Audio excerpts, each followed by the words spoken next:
ole UDISE khoi alo hun ve ne ta a ko hun ti mai la tu na hena masa jok first phase ani chu a khoi thei do na om zia chu kan no pangte lo siam rem lok kha ngai do na ni kum lama chuan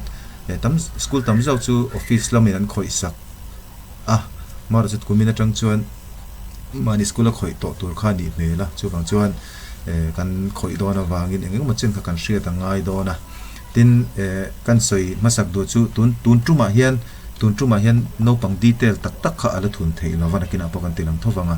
no pang detail tak tak kha ala thun thei lova kan school no pang lak khom le kan school no pang ni to lo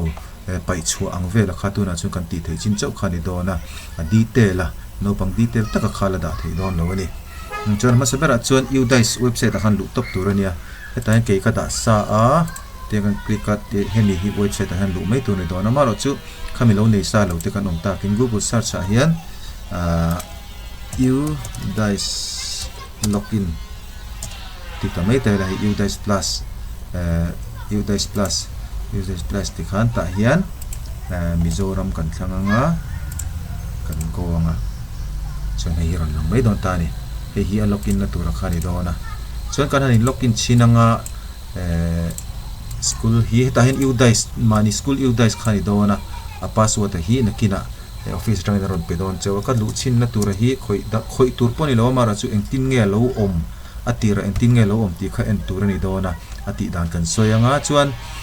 ke mani school bi kai ro chu ka khoi zo de thuak to wangin khoi china kha engtin nge nakina omang ti kha kan tilang tel do na ni 1503080803 hemi password hi chu nakina an ron pedon chewa in share thuna khani shmai kapcha hi chu asira asena izia ka hi type me tur khani a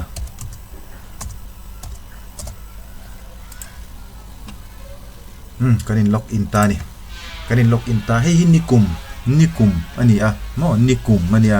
chuan hei kumin tuna kan khoi tunin ta chuan nikum hi kan ke mani kan khoi lo ka the kan shalo mai theya nikum mania chu wang chuan kan nikuma kan din hmuna kha zuk kan zuk en du chuan tai kan enanga kan click ta a chuan ta hian list of student om ta hei tila hi nikuma indin hmuna kha ni ta hei hi ni ta list active student kan tianga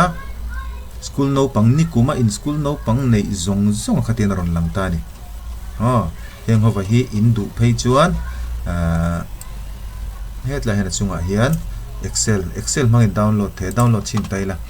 naki kan en chinanga desktop download ta en chin lokang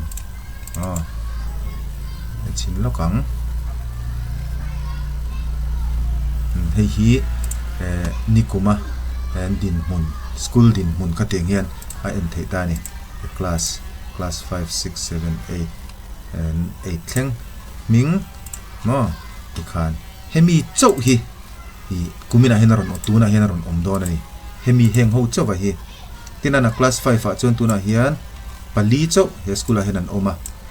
tuna hian I class 5 a khan hemi te pali chau hi mo hemi te pali chau hi anon lang dona ni mo chu enga tinge tuna chon kan nei tau sia intimate the ma ro chu hei chun nikuma in class 5 ho kumina pe chon he hui class 6 anon ni to don mo an pass chuan chu hriat pol lo turani hetilai li sa om hi nikuma class 5 an nia chuan kumina mi turin in siam dona heng ho chu an pass chung class 6 anom to chu kan hretel don nia chuan heng ho ni ta a chuan khali sen ta indu chuan in download tanga chuan choose academic year kan tilenga kumina kan lut don ta ni kumina chuan kan tima sak de chu hei kan la khoi lo eng ma hei lo om lo ta hei chuan hetila hian progress activities hi omta progress activities kan lu tanga chuan hei lo omta ni hei manual te po oma manual te kan du chuan PDF ide download the summary ten the progress summary section wise finalization progress a omta ni chuan du khoi apo hena kal the vekta ago heng kalmayanga hei hi ni don ta ni chuan ta hian class 5 hi enanga section A kan go ang nachina ka soyang chi khan hei no pang pali no pang pakhat pani lal piang loma lal tlan lui le niki lal rot sanga hi chau hin omani chuan le lai kha en le chinter class 6 a hian khat ni thum le avain som pali nom ta a class 6 a khan class 6 a section a a som pali heta hen kan hriat tur chu heta hen tiki ka da sa a heta hian 100 in da sa ni 100 heta hen som pali om ta a no pang som pali nei tina ta no pang som pali heng hawi khoyan ngai ta ni chuan a tlem kha anila khoi dan tur kha kan soyang tlem kan tilian dewange tikhan lang king them chuma tuna hen David MS dongzela hei hi class 5 ani nikuma mo e kan close tilte ang tikhan David MS dongzela nikuma in class 5 khani mo chuan alo pass ta a kumina in class a lut o class 6 a lut don ta ni he David a hi chumi ni chuan hetila hen progress a hian progression status a hian promoted promote ang chuan hetila hen automatic in class 6 a ron ta ngala section thana ngai don na kina hi chuan sewa chuan amar chu David a hi alo pass lo theita ni alo pass lo theita ni alo pass lo chuan not promoted not pass repeater kan thlanga nga heten class 5 a lut liang panina chuan a tot le chuan promoted pass without examination exam tel lo khan ta hian ama sever in le taila kan promote pass with examination in exam ta a in exam chun heta hian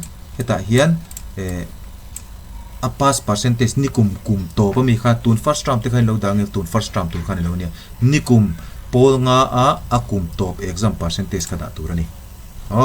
chu share turani tun first round te khain lo da mai chona dikton lova nikum last year examination na percentage saka chuan china kan sui ta kan lut le taila promoted with exam lo khan entina na no pangkha exam lo khan thiam deu khan ya kum top exam dona khan dam lo lau maya ma amo chung ko that chung ko har sat na wangin mo exam thelo lo ta ma se pass turanga ngai kha chuni thosi ni pakhat na te ni chin ta ka tiang khan pass turanga ngai ni kha chuan exam kher lo khan a pass thei chuta chuan hei hi ain disable don ta ni hei hi thu chut kher ngai lo chuan discontinue before exam ma a school a top san chuan tiang kan tianga hei kan thlanga nga hei kan thlanga nga he tai class 5 ron tianga hei po hi da theilo wanga a school kal chena chia ni da ang khalai kha hei hi share than turani chili oma chili than tur oma chu share than turani chuan tuna kan promote ta a promote a khoya po hi lo ni ta se kan promote ta a hei kan fill up le hi number of days attend nikuma attendance an nei zong first term le second term le third term exam an attendance akha ta hen je turani bel khomin chumi ta chuan thil pakhat kan soilang tel lok du a CCE record bu hi in vong hlomem ka shelova kan von hi kan entir lok chewanga hei nikuma kan CCE record bu kan ni a hei anang hian sang ni somni patum sang ni somni pani ni a ti hian no pang hei first term ani second term ani first term a unit test amak mote first term hei ayang lo te ni ta he tila hian number of working days omta a present first term a chon somsari panga somsari pathum kala second term a chon somsari pasari somsari pani kala e second term hei hi report card a khachon lang tho mai the maro chu report card te chu kan pe chu te wang hian school call tur hi nei le shim tha tin kan sagron soilam shim hei hi kum to pa exam ani ta a hetila hian mark percentage oma chon hetila hian number of working days som leta somli pani kala chon first term le second term le third term bel khom kha som za som ret pasari lo nia khatiang khan in lo von ve chuan hetila ya kan ti tura hemi hi zon chu zung thei ta ni lo kha chuan khoi training in zon leang teacher o student register atanga zon le kha chu how tak mai the chu wa chuan kha tengin von page on all community kha kan seitel peng zok ni chu chuan promote ti ta a pass nge ya kan promote nge ya chuan theta hian schooling status a hian study in the same school same kan school a alu non le chuan study in the same school kan tianga alu non to lova a chua san chuan ten kan tiang chuan section thana ngai lawang achan chu hemi hi left iti chuan i update anga Dropbox a zo mang iskula to lawang mo iskula to lawang Dropbox a zo de yang maro chu hetia hemi thlan chuan section thlanganga apa sa wangi class 6 ania class 6 nangma school class 6 a tho aron leang chuan update to ne tu ni chu kan update kher lo wanga chuan not promoted ani chuan hei ni ta not promoted a khan amak muzat kha theya de hei po hi da tho ngai ni hi promote lo po khan hei da tho ngai ta ni chuan chu ta po chuan school a alu le lu lo ba khatlan le theita school a lu le chuan school ai tenga pol nga be non don ani nangma school a section po thlan nga ya ma se a fela school danga lu de chuan hei thlanga section thlan ngai lo class 5 a midang khan a school a avalu khan Dropbox ami azuk lu tam a fail ti khamo hetilaya apas khachuan school chu san khan midang khan pass angin an la lu tam heta a fail chuan midang khan Dropbox tanga an lo lak lu khan fail angin langang dot le chuan promoted hi promoted a hian chuan ti hian same school tachina kan soitong khan promoted ania exam lo ta ama se pass tur ang tho ngai ni wang khan school danga po valu ta se pass ang thovin hitila hian hi a lawanga hi engatinge pol nga hian amak percentage si lova nangni ponin lak lu khan tiangin nei tho me the amak percentage si lova pass tho sian ti khan exam lova pass kha ve the ni mi school ami inva import khan lo le ta chuan ta hen discontinue before examination ani chuan in school atanga chuang ngai mo chulai chu share tu ta amaro chu antina na in school antina nikuma in school luta a kumlak lovela alo achol ta de engma po soilovin discontinue before examination chu ninge maya amaro chu kumina in school aron lu le si chuan discontinue before exam ti lovin not promoted thin tianga not promoted thin tianga chuan ta hian study in the same school ti thaya discontinue in ti chuan in school line lu thelovang Dropbox in da chu ngai kha kan hretelanga chuan soitong han khatiang khan in no pang zong a hi in ti vekang zong hin ti vekang in ti zo vek nuwa chuan hemin ti zo khan in update zo adang in ti lenga in ti zo vek nuwa in finalizing chuan thil pakhat kan soire du chu khoi ol samdan hi a ve a kumina in list ho etla hian heng ho list hi kumina lut ni kumen no pang ho chau khalang don ka ti kha kumina in lak thara chu alang don lo no pang kha class 8 ta hian nei nual ta a exam nei som pasarin ne ya class 8 kha en chinila class 8 section a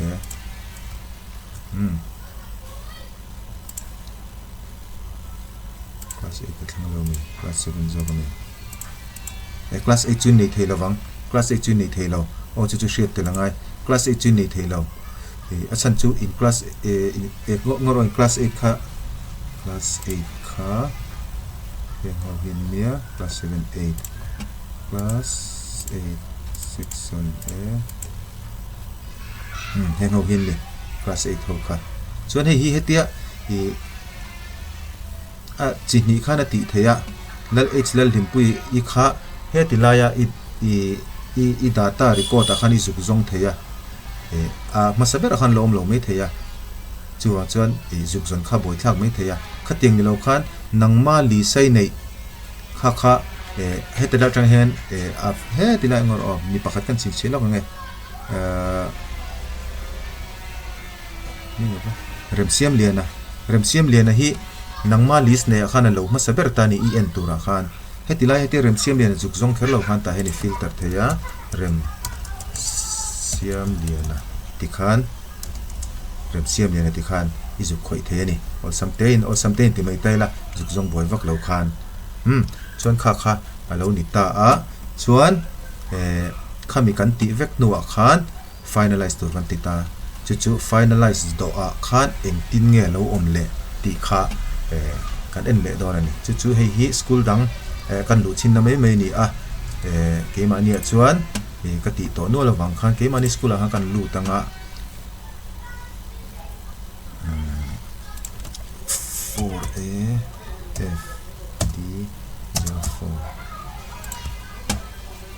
hian progress activities ta hian KG1 hi ka zo to a KG1 hi the progress activities for this section has been already completed ta hi ka zo to ka finalize to I final to chuan ti hian ron omani chu share to I final to ti hian ron om chuan I final to nu khan ti sual le lo nei ta emo ta hian hei promoted te katia promoted ta same school akal ta a same school akal khan kina alo hemi I enter to nu hian alo chuak le the ni mo alo chuak le the ni alo chuak le the ya hetilai same school ti vector nu a khan khano panga kha alo chuak le the I final vector box ya khamini chuan ta correction a heni lutang correction a heni lutanga ta hian select school sorry not 3D66 D2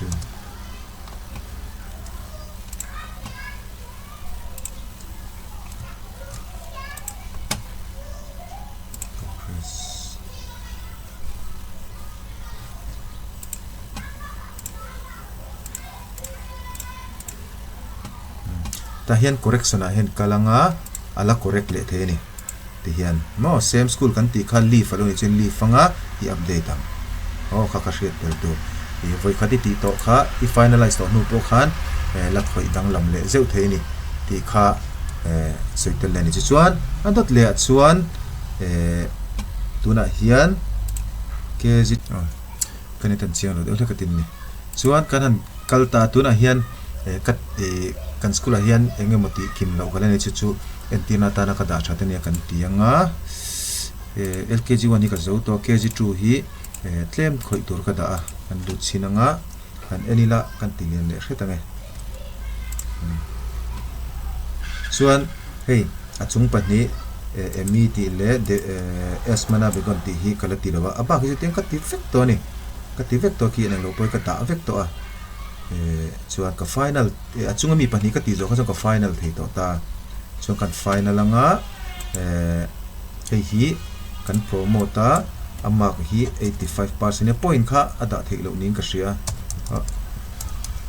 point ki da thei lawa 85.2 ni pon 85 khani jiak mai attendance hi ra sam hi career tania chuan hei kan school atangin a chuaka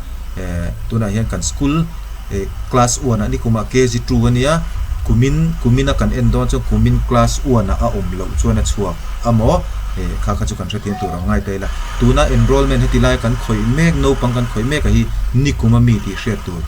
hi kumina class 1 a arin admit le chuan study in the same school ti turania mase kumin in class 1 a khan om to lo chuan kini po emi hi om to lo wangin ten ka thlangta a class 1 ani ngai dona a section chu kan wa thlana ngai to lo wa chuan ka update ang chuan ka confirm anga school chu san eu so to update in school chu san ngai ti chiang em te kan confirm anga student detail ti khan nita asmana begon hi henu hi adin mun hi adang tadeva ani hi na china ka soyang tho khan discontinue before khanita a hi kan skula na china ka soyang khan discontinue kha kan skula kumina anron lu le tho chuan ta hen skula alu thelo ka ti kha chuwang chuan hei mantur ka ti hei not promoted kha mantur ni ka ti kha ne tuna mi chu a discontinue wa kan skula alu le to boxi lawa chuwang chuan asmana begon hi ten ka thlanga hi angai lova chuan school hi ni kuma som ni som ni pani chaw kal le ngala heta hian a pass lo bo KG2 a non le ngai dona chuan chu tiang chuan ka update dona ni KG2 ka update ta confirm ti khan ka zo ta vecta ni ka zo ta vecta a chuan ka zo vec nu khan ka finalize don ta ni ka finalize ang chuan no pang promoted somthum an oma not promoted pakatan oma discontinue pakatan oma fine somthum patni I enroll nikuma I no pang zat ne khanan dikche em ti kha enanga dikche chuan ti khini don tin apa zong kha somthum an ni em ka kai cross check vek the ni chu ka confirm ang ka confirm ta a le ti khan kan finalize so ta a kan finalize ta KG2 kha kan finalize ta hi class 1 a class 1 an lo ta thup mai ni class 1 a then te page school ateng an chu kai same school kalte school danga kalte khati khan kan finalize ta a chu kan final zawa khan khala tok lova no pang detail thuna ngai ta ni chu dashboard school dashboard kan kalanga school dashboard ta hian chuan ka sei tong kan school hi chu KG1 le KG2 hi ka finalize to hemi KG1 heta KG1 ka final hi heta ka finalize hi dashboard ta chuan KG2 an ron lang don mo ni kuma kan no pani kumina tan chuan KG2 an ron lang don kumina KG2 ni chia chuan hetilaya KG2 heng ho ka final ho hi ka finalize hi kumina chuan class 1 an ron lang don chu share to hetilaya KG2 final hi KG2 tho to to re lo class 1 ron to to ran ni kha kan settle don ya chuan dashboard ta kan lu ta a school dashboard ta hian hi class 1 KG2 ka final zova class 1 ania mase eng mala lang lo hi poilo na kinaron update me yang hi chu KG1 ho ka khoi to nuwa KG ka final to nuwa ni khat nu velaron langanin hei ni zan amuni ni zan masa moni ka final to nia heron langani mo an ming polang the chuan tuna KG2 ho ka final kha class 1 lu turan hei mase eng malaron lang lova alaron lan lo pohan boy chon lo tur view en mane sang ka kalanga tuna ka final ho vakha hei tai ten ron om tho dashboard ta chuan kha kha chu hetilai ron lan ker lo po khan achunga hian an mani kha chu an om thovani ti kha kan setel do nia chuan dashboard chunga mi khoi dan vele thunga kha ta hian KG2 khoi taila ka school data collection hi en be sum sum le he tiang hen ke ka koleka hi me kumtira tangin anon admission an ti don en admission form he tiang velo ka ziak lang veka anon fill up thei chin fill up thei lo po khanom thowa ming class gender mo de Aadhaar number date of birth blood group religions the happy hey PPH BPL PPH why not the vela khachone pa ming nu ming ania phone number te nia an mani veng nikuma an zir exam an appearem an passem exam appear tho si fail te khom the exam appear me lo te po kha om the ya kha po kha nakuma tan he po hin lam mo le don ani pass chuan pass percentage nikuma mi khai hi tu na kan thu na khan ni ta ni an pass percentage he last year school last year an nikuma school kalna hey kan school pa ngai kal ho hi chu hey pen number ka nei sa veka kan school atang rong kal ni lo hey heng ho chu pen number pe kala ni lo heng ho po hi tuna ka enrollment hetilaya ka enrollment a hian an la om ve lo achan chu school danga nikuma lu tan ni wangin nakina important ngai don mo drop box atang important ngai don chu share tel turani chuan student ID te po hi an mamo don nakina da ngai don chuan pakhat kan ti chinanga ta hian angel seal ram roti hi ka en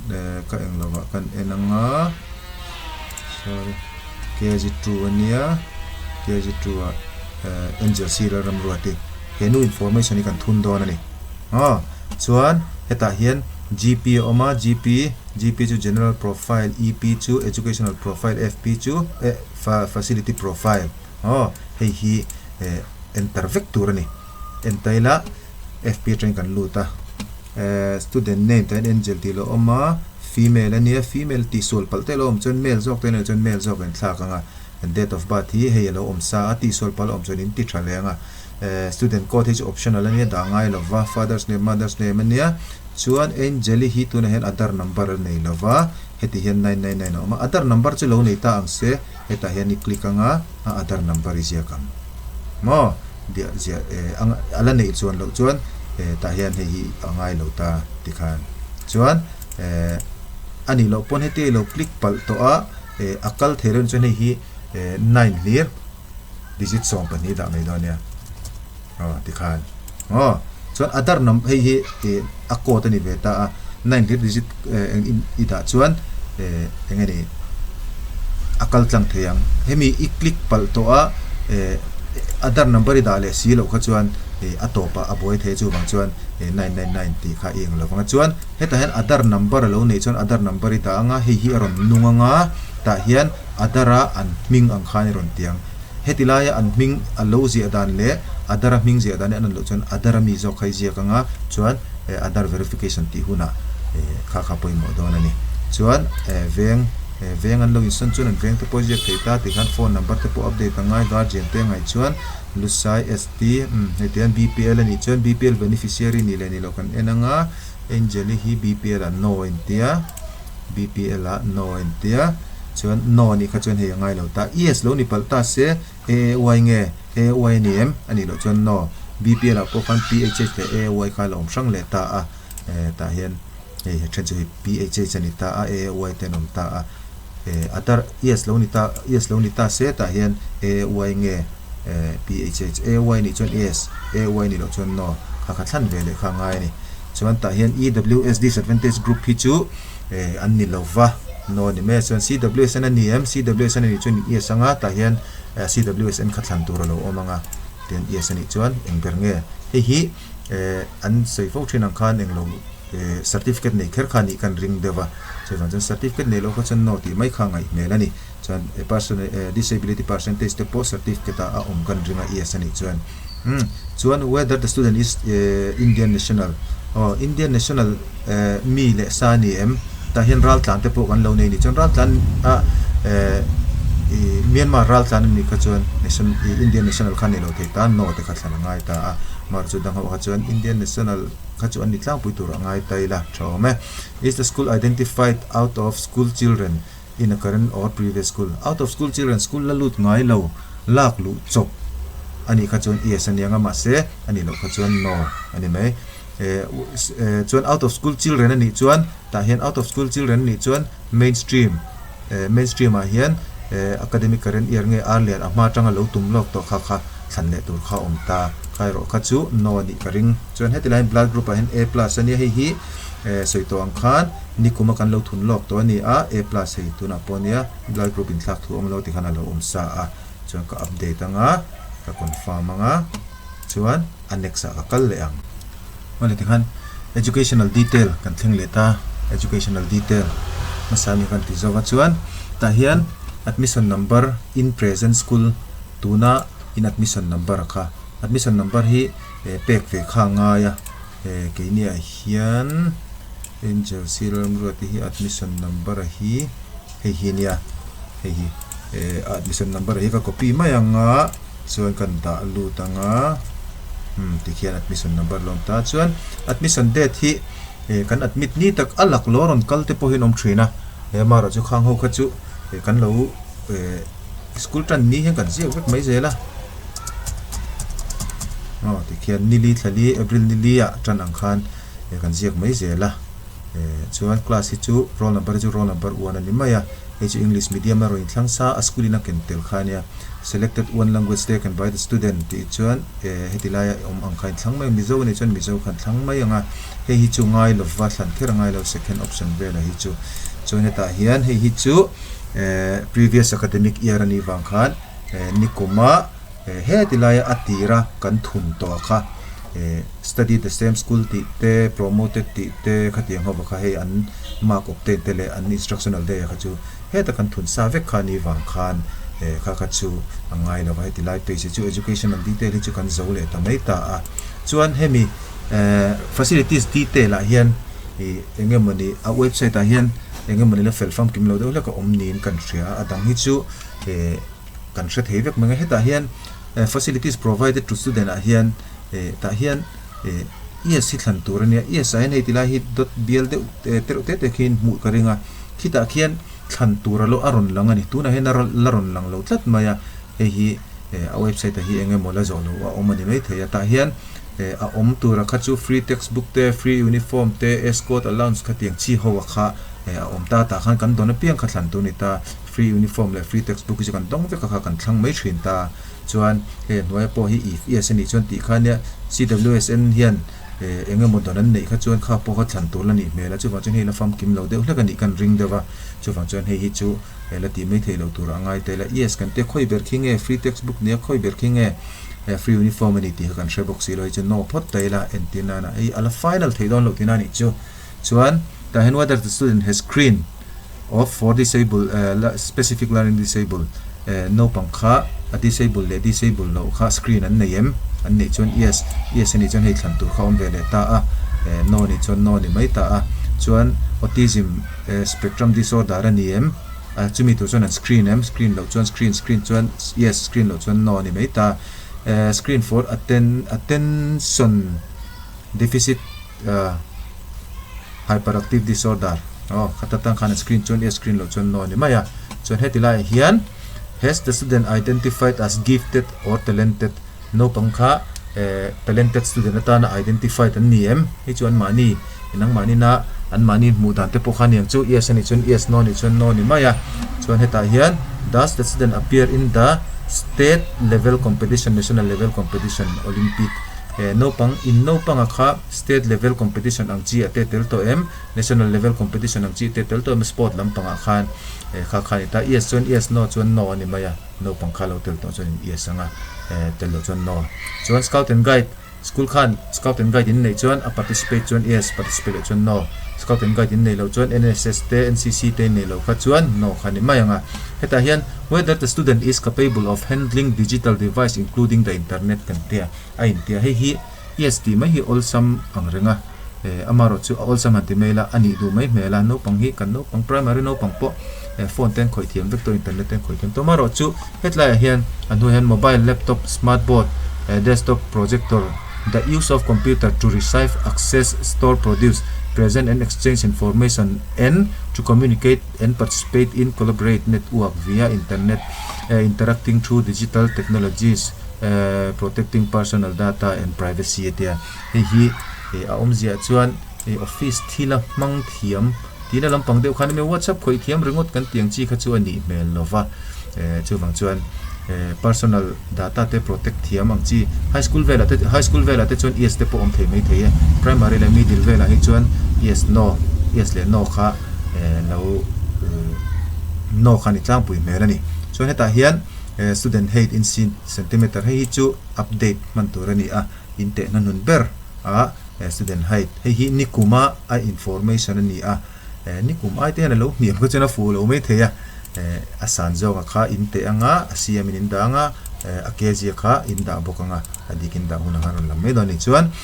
approximate distance of student residence to school no pang school atanga an in lat zonga kha hi akhoi mo ber khatlan tur ni don tani tlang chinang chuan ta hian no pang nu le pa mo legal guardian khami kha enge educational qualification kha no pang nu le pa kha enge zirsan ber primary chu ni primary upper primary zir chuan secondary zir chuan higher more than higher no schooling experience school lut lo le ka thiam lo ni phei ka chang kha akhoi mo ber kha thlan tur ani ta tikhan kan thlang ta chuan kan next ta tikhan information kha kan fill up jong hetian ron lang ta ni ta hian lang lo te po omanga hei